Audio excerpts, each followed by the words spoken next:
Alors, quelques nouvelles des avocatiers. Nous sommes le 14 février 2026.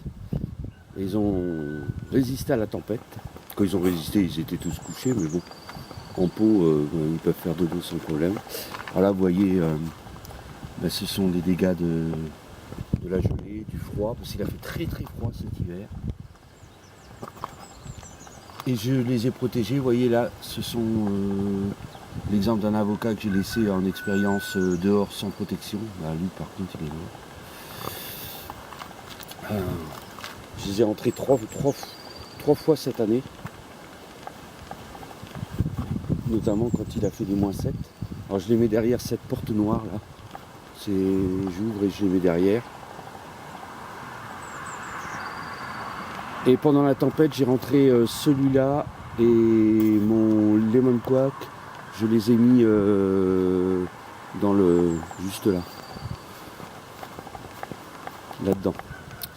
Parce qu'on a eu des vents à 130, 140, on ne sait pas trop, mais ça a soufflé, il y a eu plein d'arbres par terre. Et vous voyez, lui, j'avais pas envie qu'il perde ses fruits. Il est bourré de fruits, bourré de petits citrons. Ça, je suis content.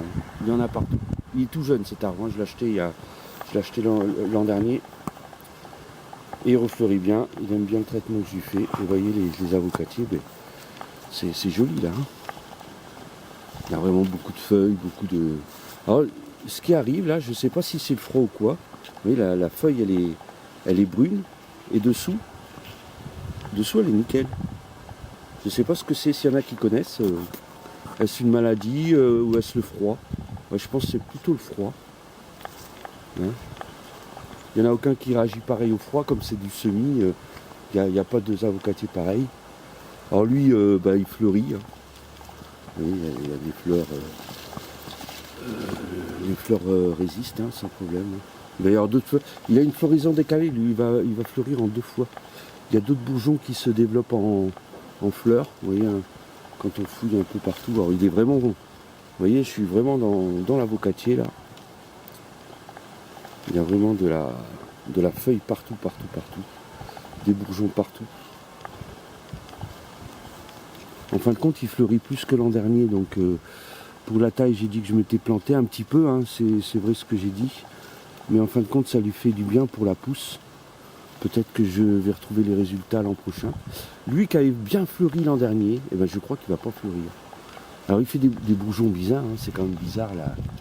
Le sommet là, c'est très vous voyez, je sais pas ce que c'est, s'il va y avoir des fleurs ou pas, mais c'est pas certain du tout. Par contre, il est splendide. Hein. Il est énorme. Hein. Ça c'est. Vous voyez, il y a des boutons qui sont pas encore développés, qui vont faire des fleurs. Et il y a plusieurs boutons comme ça qui sont en retard. Alors c'est intéressant ça, hein, que la floraison soit étagée. Ce serait assez super. Voilà. Donc tout le monde a survécu. Je pense que les gros trucs, les grosses gelées, tout ça sont terminés. On va vers le mois de mars là. Hein. Et donc tout va commencer à repousser à fond. Voilà. Allez, sur ce, bon, ça souffle encore, hein, mais bon, ça renforce les troncs, comme je dis, hein, parce qu'il commence à avoir tenez, je vais vous montrer le tronc là, il commence à avoir un tronc pas mal. Bon, il penche un peu, hein, ça c'est à cause du vent, hein, sûrement, ou son caractère. Voilà. Allez.